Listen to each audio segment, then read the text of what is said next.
Welcome, welcome, welcome. It's Tuesday, October the 28th, 9 p.m. in the DMV. I'm Sam Giacinto. And 6 p.m. here in Los Angeles. I'm Jack Armstrong. Welcome to Tech Talk Live. Yeah, before we get started tonight, Tech Talk Live is brought to you by the AirPixels community. Chat, find, and connect with fellow drone operators, professionals, and other unmanned air vehicle enthusiasts. Join today. Search for AirPixels online and join the monthly mixer last Monday of every month for connection and community. Check it out. Absolutely. Airpixels.com.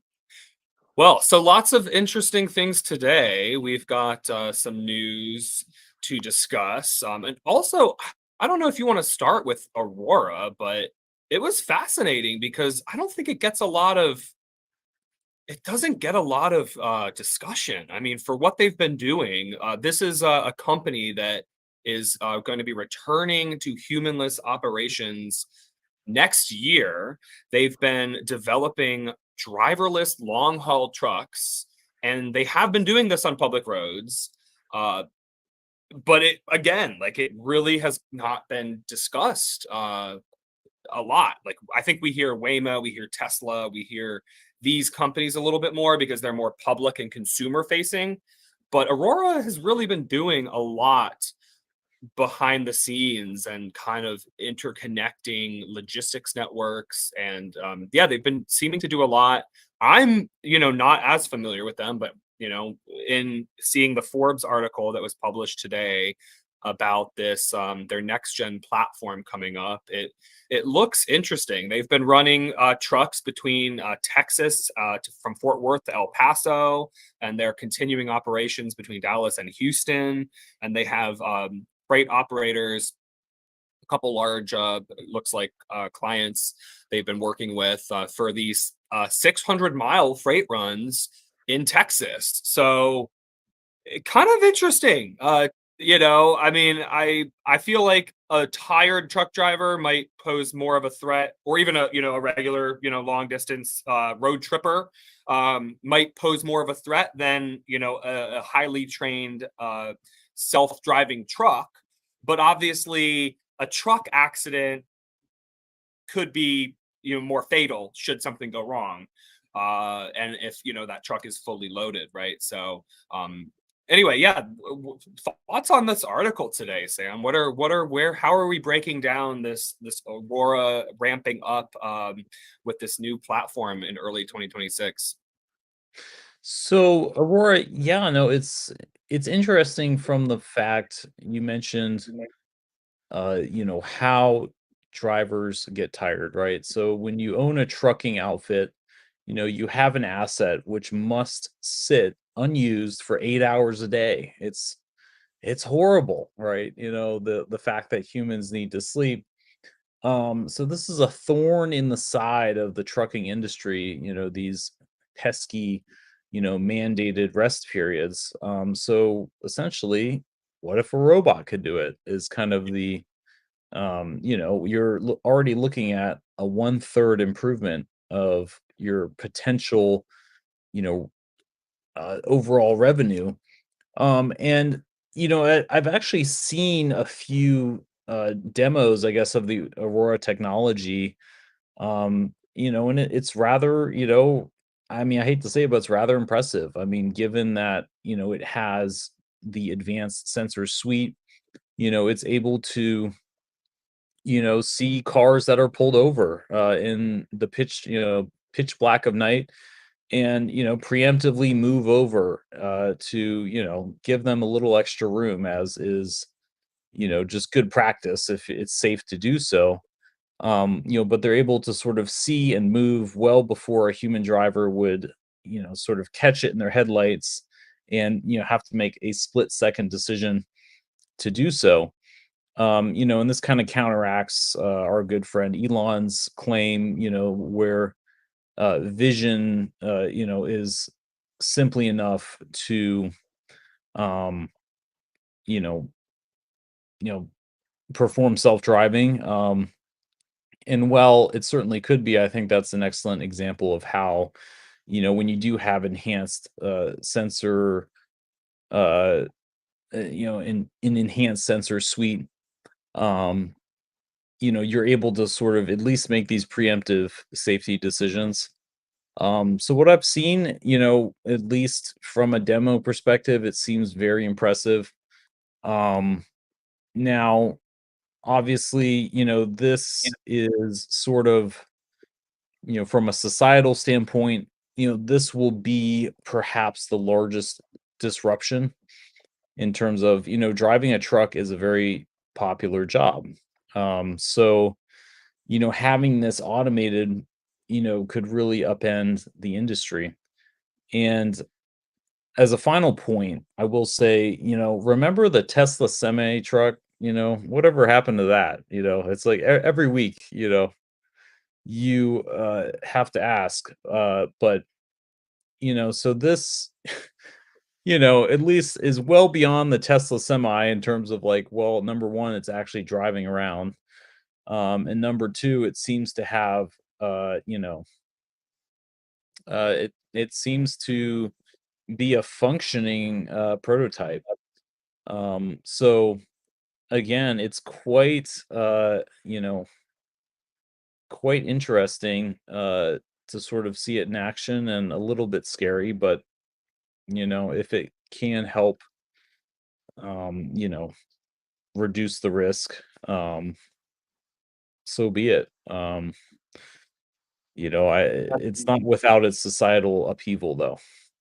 So this is it's a interesting. They're using a lidar from First Light lidar that is Mhm. detecting 1,000 meters away, which is twice the distance their current earlier generation prototype lidar system was doing it. And also, it's worth noting lidar still does in inclement weather, rain, snow, etc. It does not actually work as well. I know that's a misconception. I previously thought that lidar was seeing through the snow and the rain, but actually no. It also causes issues. So they also are relying on. It's fascinating. It looks like they have a enhanced sensor cleaning system. So don't really know what that means, but obviously in harsher weather conditions, they're again, camera sensors are cleaning, wiping themselves or something to try to stay, visible so it can truly, see, if a sensor is blocked. So, kind of interesting what they've been doing. Yeah, I know this is not really like talked about that much, but you also, yeah, bring up an excellent point. I think it's been a profession. I mean, long haul truck as a career. A lot of people, drive these vehicles, and so now, theoretically, this is really going to start taking over. And I know, yeah, there's some people that are not happy about this. We're seeing more trends. I don't know if you've noticed that there was an article earlier today I saw as well about marketing to the anti-AI crowd and anti-robotic crowd is becoming a marketing, strategy and ploy to, because there are, honestly, a lot of people that are kind of anti this type of technology, because it is rapidly accelerating and going to be taking jobs. We have to proceed with caution, not only because it's taking jobs, but also it isn't proven fully. I mean, this company has 100,000, I believe, miles on the road, which is still a lot, but that's also not that much. I believe the Forbes article had mentioned it looked like they had about 100,000. I don't know if that's correct, No, Sam. I don't know if that's you. right. Yeah. Yeah, so it's 100,000 miles. Again, in the big scheme of things, not exactly a lot. Um, Yeah. Still room for improvement. But it looks like they're expanding kind of route by route, so it's 100,000 miles, it looks like on a very limited, from El Paso to somewhere else in Texas. Yeah. Not too familiar. Um, So Fort Worth. So the well, Dallas Fort Worth area to El Paso. It's about 600-mile trip. Um, so there is an element of, at least trying it in a familiar setting. Um, yeah. It's And yeah, I crazy. mean, you bring up a good point with, again, there's no one sensor that can, even LiDAR in inclement weather, it's still, it's still a laser, so it does need a line of sight, and raindrops and snowflakes, can refract, the light that you send out and lead to a very, so sort of combining that with radar cameras. I mean, it's, the more sources of input you have, the more redundancy, right? So you can at least, see and agree on what you're looking at and what to do in response. Yep, absolutely. Well, in other news, it's this was also not super covered. I know Meta and Apple get more of the headlines, but we've gotten a new XR. We've got the Samsung Galaxy XR headset. Um, this is new and exciting. Let's pull it up here and talk about it. We've got we're really seeing, yeah, more companies developing. I noticed the price right away. I noticed the price was about what Well, yeah. $1,700.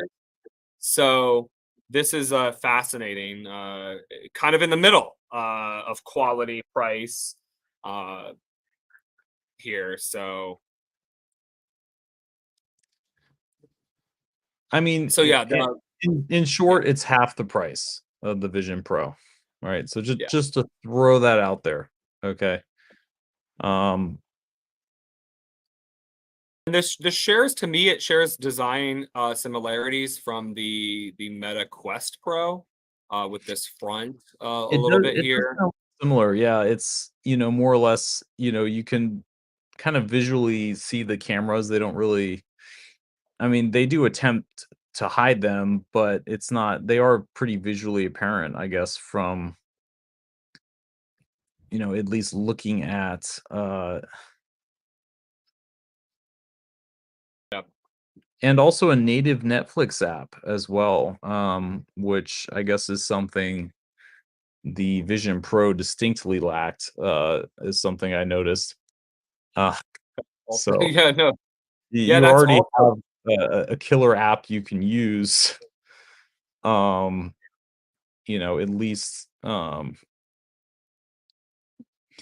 away, right? right away. Yeah, no, it's fascinating here. I mean, I think you see a lot of people wanting, yeah, prescription lenses. You see a lot of people wanting to consume content with a native Netflix app, Hulu app, YouTube app. And yeah, Apple has really lacked with that at launch. And also resolution is interesting here. So they've got the internal cameras and more microphones here. I think it's a very sleek design. I think the build quality looks really nice. Um, from first glance. You recently tried the Apple Vision Pro though for the first time, Yeah, or the new yeah. one, but Um, what are your thoughts on where this industry is going? Like, are we all in it to start consuming, games and concerts in our headsets? I mean, I think there's a lot of possibilities, but where are things at? well, and yeah, so I mean, starting from the beginning, right? This was my first experience with the Vision Pro itself. I believe the last VR headset I used was the HTC Vive. I don't know if you remember that headset. It was, I believe, a Valve slash Steam collaboration with, it wasn't quite the Valve Index, but it was, before the Index, there was the HTC Vive. This was over 5 years ago. I've never found a really compelling use case for one. And, after the M5 Vision Pro came out with the brand new band, right? You have, it goes around the back and top of your head. I was like, what the heck? Let's give it a shot. The Vision Pro's been out for years now. What's, what's the killer feature? And while, everything about it is impressive, it's an impressive piece of technology, but I sort of left using it with more I was more confused than when I stepped in. I mean, the why is just not there for me.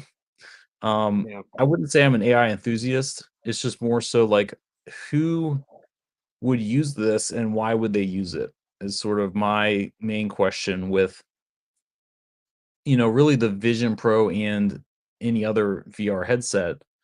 Um, it's technically very impressive. It's just a matter of, even looking at a screen through, and that was something I kind of found impressive is that for a lot of cameras and sort of in general when you record a screen it can look very it can flicker due to the refresh rate or otherwise. You're actually able to see and use other screens within the Vision Pro, which I thought was impressive. But Yeah. just a tidbit. um but yeah, I mean, I wish I had something more insightful to say other than, I mean, it's the new band does make it more comfortable. It Yeah. is an improvement, but I'm still wondering why it exists. Hmm. I mean, Yeah. I don't know. I mean, it's, it's a cool piece of technology. Um, but it's, I mean, it's just not like Yeah. I don't know what it's for, and I don't do you have any like, what would you use it for? I mean, these Right? headsets, no, you're right. We're not it's an interesting category because we see these headsets as like we see what they can do, but we're not in the habit of using them, right? Like I mean, I think most people would still sit in front of their TV and watch Netflix the normal way, right? They're not going to necessarily, oh yeah, let me put my headset on. And I mean, I think it depends. Like there is a time and place. I think traveling this could make more sense. I think in a bedroom where there's not a TV or something could make more sense. And that's just for consuming content. I mean, I personally, I get the price, but also I don't think the price here is helping your average person buy. I just think it's too expensive. And I think I know I've said this before, and I do own one, so maybe I'm biased, but I really I mean, maybe I need to go check out, go to a Samsung store and maybe the Apple store again to see the Vision, Pro and really compare them all like in the same week or something. But I don't feel like I think $500 is still, $500, and I think you get so much more for you could buy 3 of those for the price of this. I mean, everyone in your family could basically have their own. I mean, I I I I I I don't know, like, I think I see why, okay, yeah, the build quality, the front sleeker, the headset's lighter, the strap is more comfortable or whatever, like, but I think the price is really where things come down and also the ecosystem. And I think that, Meta Quest they've been doing it longer and I think we need competition. So it's great that devices like this come out, but I just think it's still such a first generation product where you see the Quest 3. uh I just think it's just a better value at the current state of things for someone's first VR headset. I just until they lower the price, like we need to vote with our wallets, right? I mean, we need to show the tech companies that hey, if you can't deliver this headset for $1,000 or less, then don't bring it to market yet because you're not ready. You're whether they're profit. I mean, because look, I don't know if they're not confident enough in their ecosystem, but like I don't know why they wouldn't want more people to get involved, right? And like sell games, sell apps, have an app store or whatever, stuff like that, right? So it's like to sell the hardware at such a high price so what they don't lose as much as maybe Meta is losing. I just feel like I feel like Meta could also be charging $7.99 for the headset, but they're not. I think they recognize that you need to create a habit. You need more people to experience this technology, and yeah, I mean, Apple, of course, high end of the market makes sense where they're at, but also they didn't expect people to buy it. And I think that's going to come back to bite them later. I really do. Like when you don't have a competitive advantage, you're just going to let like all your potential customers are going to go, towards something else. When there's this much of a price difference, let me rephrase that. When there's this much of a price difference, like for example, 3,500, right? That's the current price of the Vision Pro. Are we right at that? Yes. Did they Yeah. raise? I don't think they raised the price recently. So that's the current price as of this, That's the base today. storage. Say that Just again. that's for the base storage. Okay. So yeah, So, for the right. base model, October 28th, 2025, that's the current price. Okay. They're not even in the same like I mean, I would understand 2,000 maybe for Apple. And then maybe for this, maybe 1,000 and then 500 for the Meta one. When they are that much of a when there's that much of a difference, it's so easy for people to not even consider these headsets. And then the companies are just going to be hemorrhaging customers, where any customer is just going to pick a different headset. Now, I understand Apple goes more the productivity route, goes more the professionals route versus maybe the gaming and the young adults or kids market. But if that's what kids in the next generation are getting exposed to, the Quest 3, why would somebody buy a Galaxy VR? I mean, oh, you like the design and you're willing to pay more than 3 times the price? Okay, go for it. I don't think I think the price of the Quest 3 should be kind of a baseline for comparison. I mean, what's your perspective on that?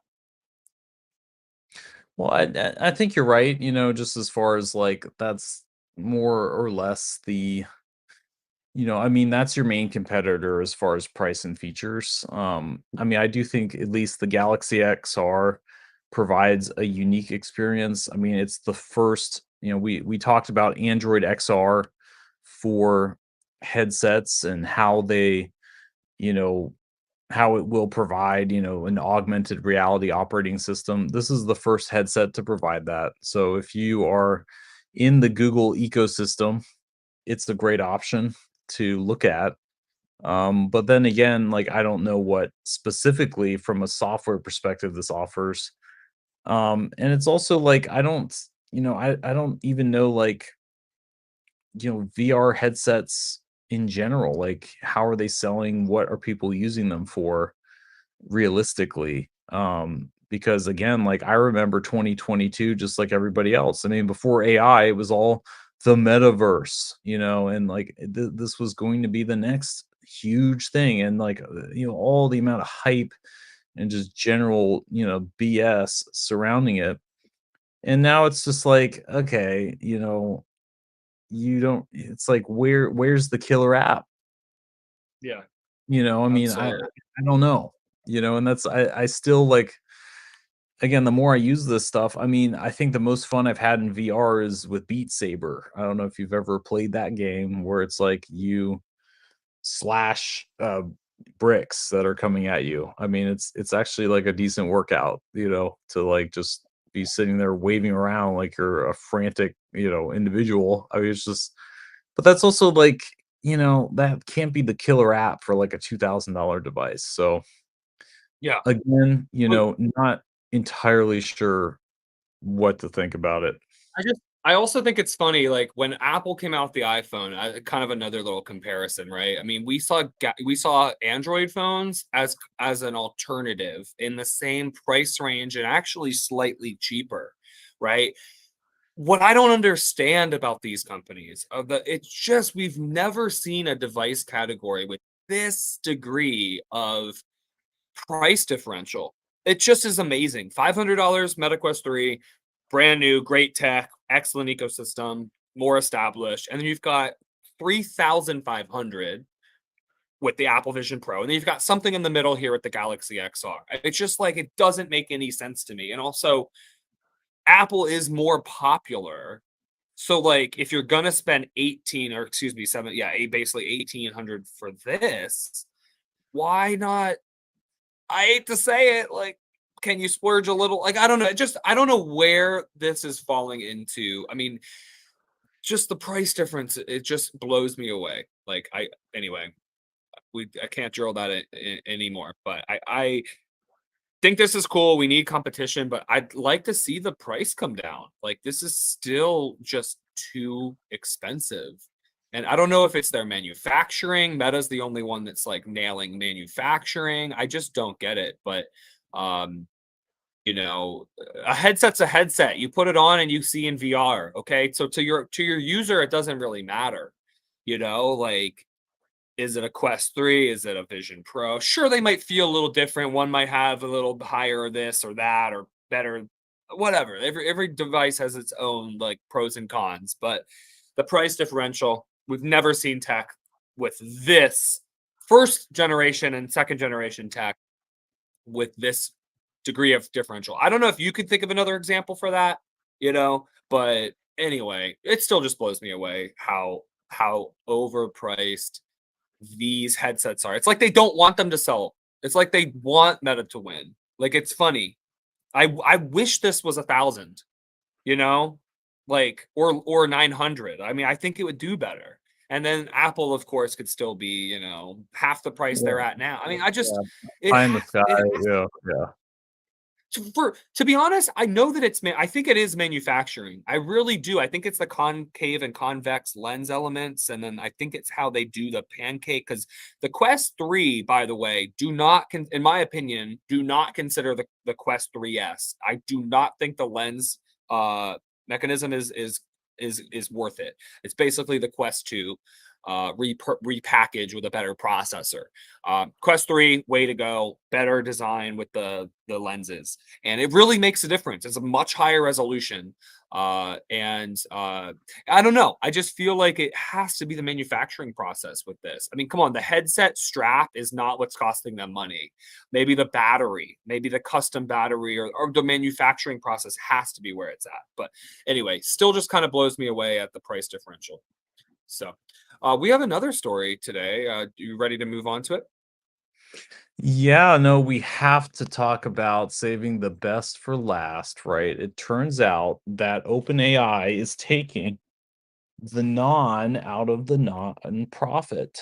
So we are just left with profit. So essentially, from a corporate governance perspective, we've followed OpenAI really since its inception into, the titan it is. We've covered the period of time where Sam Altman was fired briefly for, digging. I mean, that was over a year ago. So I can't quite remember the specifics to when he was back. And then now it's like Elon is mad because it's not a nonprofit anymore. So now it's finally a for-profit entity. Um, you know, versus its traditional, so it's a more traditional corporate structure now, um, for possible eventual IPO. Um, so essentially, no longer is it beholden to, specific nonprofit regulations and honestly, the considerations that come along with being a nonprofit. Um, so, after shedding that, I think it's more free to raise money, raise capital, and more importantly, it has extended its agreement to Microsoft to have exclusive rights to the technology until 2032. So that's the main kind of subcomponent, um, that's kind of come out of it. So yeah, it's really quite interesting because I mean, Microsoft first invested in OpenAI back in 2019. Um, so given that sort of extended period of time, you know, it's been a wild ride. You know, so Microsoft was one of the earlier partners and largest investors in the company. So now, we essentially have completed its metamorphosis into, something more traditional. Um, So again, a big sort of shift in how, initially, um, you know, there's no more constraints on, how it raises money. Um, so, you know, Absolutely.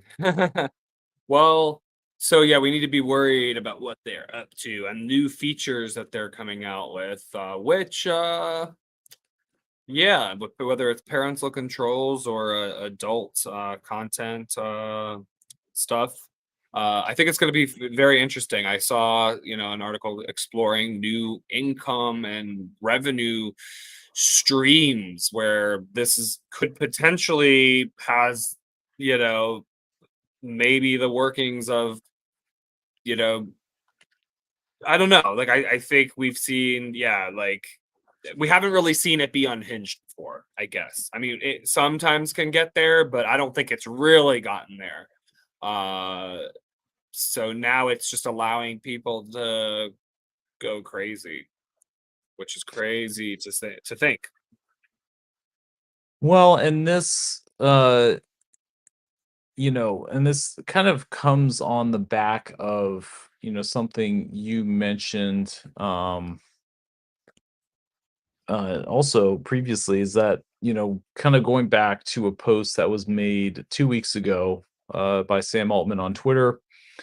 you know, Essentially, they made ChatGPT pretty restrictive, quote, to make sure they were being careful with mental Yeah. health issues. And now we are essentially, kind of refactoring,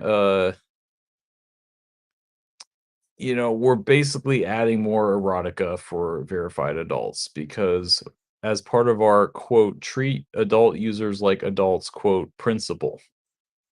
Um, so I don't, anyway, I don't know what sort of principle, uh, you know, that's sort of, kind of hanging his hat on, but essentially we are opening the doors on erotica.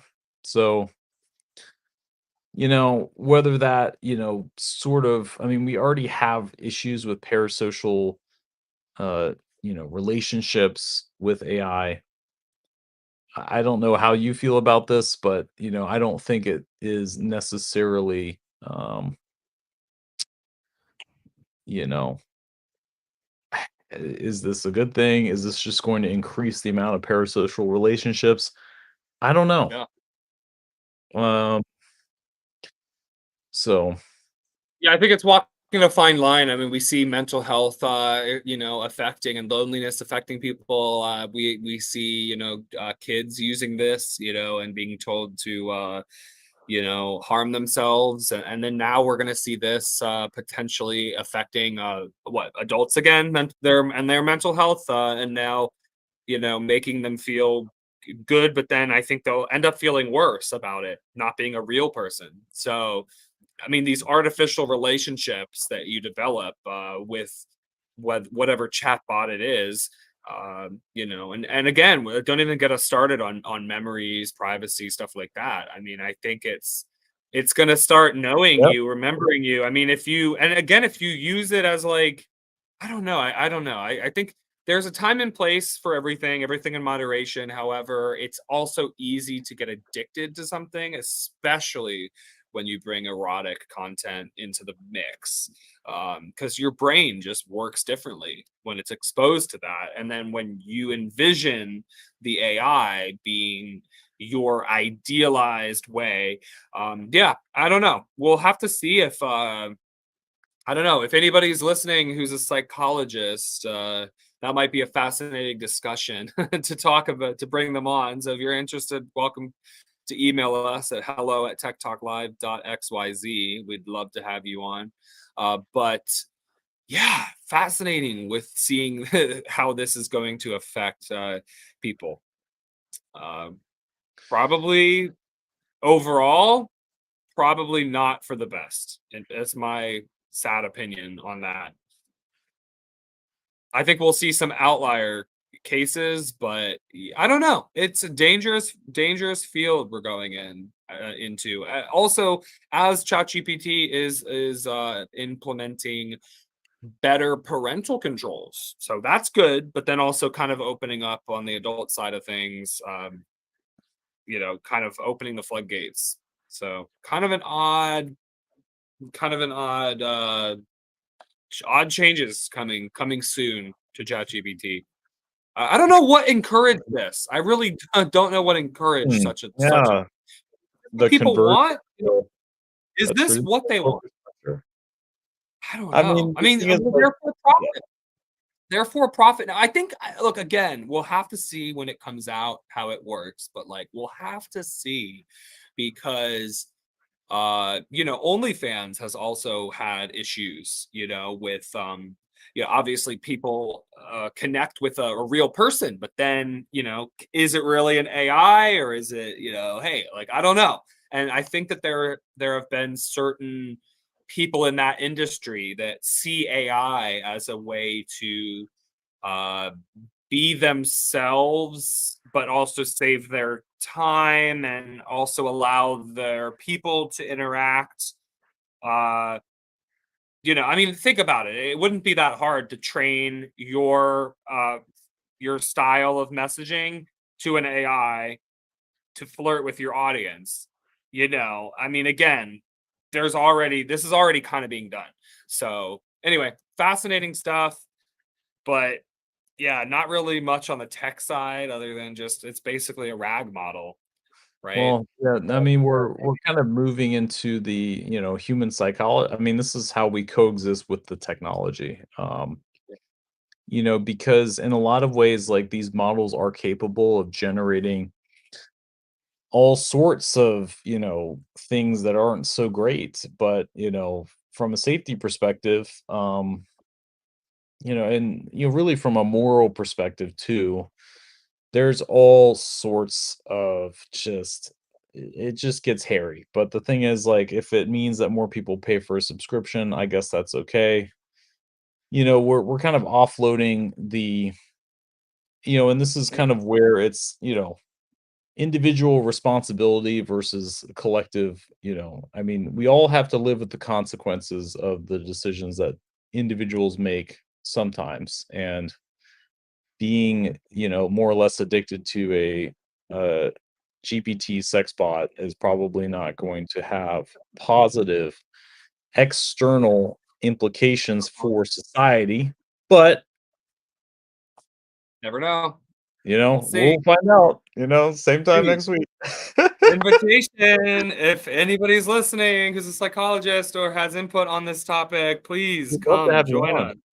We would love to talk about this and how AI is affecting mental health, especially. Anyway, fascinating topic.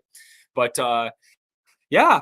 Anyway, we're here every Tuesday, 6 p.m. Pacific, 9 p.m. Eastern time. This is Tech Talk Live. Don't forget to subscribe to our email list on the web at techtalklive.xyz and check us out anywhere you get your podcasts.